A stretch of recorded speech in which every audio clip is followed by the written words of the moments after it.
D16's story was wasted. He does not experience real trauma, and that is such a shame. It frustrates me to see everyone praise Transformers 1 online when I've long believed it to be a disappointingly shallow story. To be clear, the progression of D16's arc is quite good. It is clear to see how, and when, he changes. But tragically, his motives are contrived and shallow. D16 once looked up to Sentinel Prime, but his turning point came when he discovered that his hero was a liar and a killer. While this information would rightfully upset anyone, D16 expresses the shocking desire to murder Sentinel himself. Why does he take Sentinel's selfish actions so personally? The two had no relationship, and they only met one time. D16 later tells his enemy that he has nothing left to lose. Why? Did he base his entire identity and purpose around his hero worship? He was only shown to idolize Sentinel in a few brief scenes. The script has to bend over backwards to make this betrayal seem like a personal grudge, as Sentinel mocks and tortures an ordinary miner that he met yesterday. Why would he care so much about a citizen he has no history with? If Sentinel's regime had caused great suffering, then perhaps D16 would be more justified in his hatred. But the blissfully ignorant miners do not seem very bothered by their roles, and some even seem to enjoy their work. Society at large never wounded D16, and so he has no reason to hate anyone besides Sentinel. Thus, his new revolution has no ideology. All he wants is revenge for a sin that was not even targeted at him.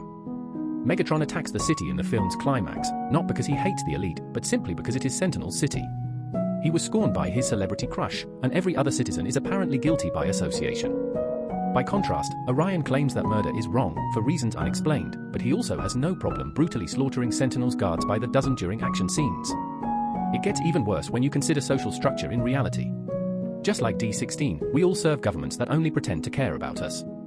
We all work for lying bureaucrats like Sentinel. Thus, Cybertron is no dystopia. Whether you consider this to be a realistic character arc is up to you, but the tragedy that could have been told instead is so much more meaningful. If Megatron was a victim of an unjust social structure, he would hate the whole upper class and its leaders, since he would irrationally view them all as oppressors indirectly tormenting his fellow workers. Sentinel would simply serve as a scapegoat he could take out his vengeance on. Instead, the film depicts Megatron as an overreacting fanboy who becomes murderous overnight. Imagine how emotional the ending could have been if he'd had relatable reasons for his anger, watching his loved ones suffer and die as victims of an abusive regime. The film could have used Megatron to explore just how devastating trauma can be, and how hard it is to heal. Characters like RC are loved by fans, since she has a meaningful character arc that explores trauma and how it can leave you isolated for years. I truly wanted to see Megatron's trauma, to see him suffer so terribly that he ignores all other perspectives. That's the temptation of pain, to let it define you, to take out your anguish on the whole world. Pain can isolate you from even your closest friends. Transformers 1's frustrating lack of respect destroys that powerful message, all while ruining an iconic character.